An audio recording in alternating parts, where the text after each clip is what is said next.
మీరెప్పుడైనా కాలీఫ్లవర్ పికిల్ని ఇంట్లో ట్రై చేశారా?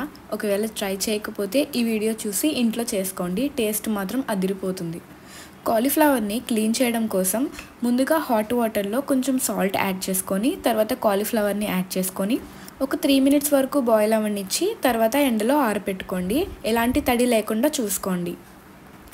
కాలీఫ్లవర్ ఆరే లోపల మనం మసాలా పౌడర్ ప్రిపేర్ చేసుకుందాము. దానికోసం 3 టేబుల్ స్పూన్స్ ఆవాలు, 1 టేబుల్ స్పూన్స్ మెంతులు, 1 టేబుల్ స్పూన్ జీలకర్ర యాడ్ చేసుకొని లో ఫ్లేమ్లో ఫ్రై చేసుకోవాలి. లో ఫ్లేమ్లోనే స్లోగా ఫ్రై చేసుకోండి.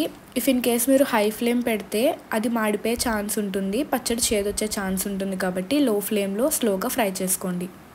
వీలైనంత స్మూత్ పౌడర్ కింద గ్రైండ్ చేసుకొని పక్కన పెట్టి ఇప్పుడు ఒక బౌల్లో 250 గ్రామ్స్ కారం, 8 table spoons salt, 1 table spoons పసుపు, మనం గ్రైండ్ చేసి పక్కన పెట్టుకున్న పౌడర్ కూడా యాడ్ చేసుకొని మిక్స్ చేసుకొని పక్కన పెట్టుకోండి. ఇప్పుడు నేను చెప్తున్న క్వాంటిటీ అప్రాక్సిమేట్గా 750 to 800 గ్రామ్స్ ఉన్న కాలీఫ్లవర్కి చెప్తున్నాను. మీరు తీసుకున్న కాలీఫ్లవర్ సైజ్ బట్టి మీరు అడ్జస్ట్ చేసుకోండి.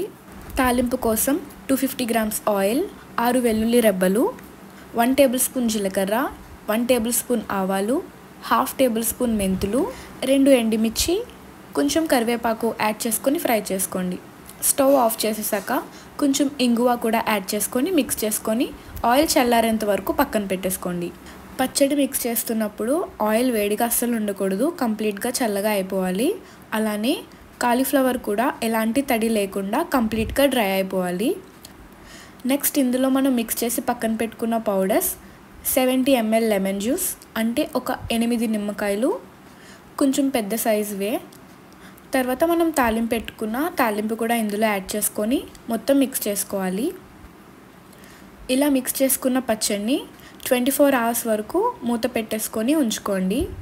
పచ్చడిని కలిపేటప్పుడు స్టీల్ దాంట్లో వేయకుండా గాజు సీసాలో కానీ లేదా ఇలా ప్లాస్టిక్ దాంట్లో కానీ యాడ్ చేసుకొని కలుపుకోండి.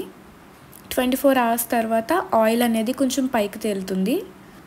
24 అవర్స్ తర్వాత మీకు సాల్ట్ కనుక కారం కనుక కొంచెం తగ్గినట్లయితే యాడ్ చేసుకొని మిక్స్ చేసుకోండి. ఈ పికిల్ 3 మంత్స్ వరకు నిల్వ ఉంటుందండి. ఒకసారి మీ ఇంట్లో కూడా ట్రై చేసి మీకు ఎలా వచ్చిందో నాకు కామెంట్ సెక్షన్లో షేర్ చేసుకోండి.